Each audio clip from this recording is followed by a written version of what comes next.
The apostles' message of Christ in the Old Testament may be appealing to Christians, but how about the Jewish people? Can they see Christ without referring to the New Testament or to the Targums? Yes, they can. This was the effort of Justin Martyr's famous book in 135, A Dialogue with Tryphos, a Jew.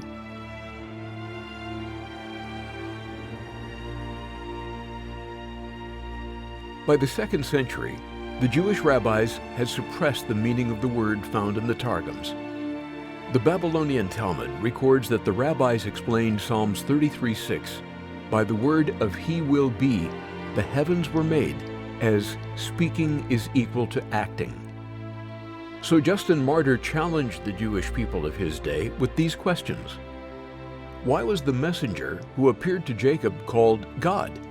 How can one who is sent really be God? For the one who sent him must be greater than him. This was also Christ's message to the Jewish people. No one is greater than the one who sent him. The Father is greater than I. The messenger of God was identified by the Hebrew word malach. He sometimes spoke as God and sometimes spoke as himself.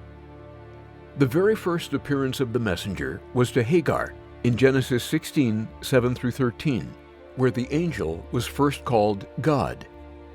There we read, "Then she called the name of He Will Be, who spoke to her. You are the Elohim who sees. For she said, Have I also here seen him who sees me?"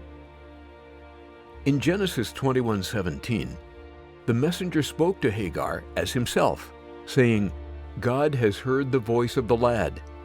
And then he spoke as God, saying, "Arise, lift up the lad, for I will make a great nation of him." In Genesis 22:12, the messenger spoke as God to Abraham, saying, "You have not withheld your son, your only son, from me." Of course, the most dramatic evidence that the messenger of God himself was not the one true God is found in Zechariah, where we see the angel of He Will Be praying to God. The Jewish people in Justin Martyr's day understood that the messenger was not the one true God, but they could not explain why He Will Be and the messenger of He Will Be were equated as the one in the pillar of fire and cloud, as we read in Exodus 13:21 and 14:19. He Will Be was going before them in a pillar of cloud by day to lead them on the way, and in a pillar of fire by night. The angel of He Will Be, who had been going before the camp of Israel, moved and went behind them, and the pillar of cloud moved from before them and stood behind them.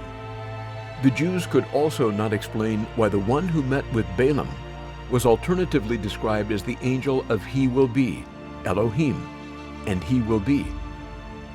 But the angel of He Will Be said to Balaam, "Go with the men." Now Elohim met Balaam. Then He Will Be met Balaam and put a word in his mouth.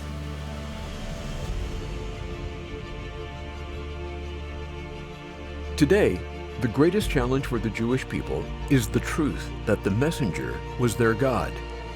In Genesis 31:13, the angel of God said to Jacob, "I am the God of Bethel, where you anointed an altar." The Greek Septuagint translated this as, "I am God that appeared to you in the place of God."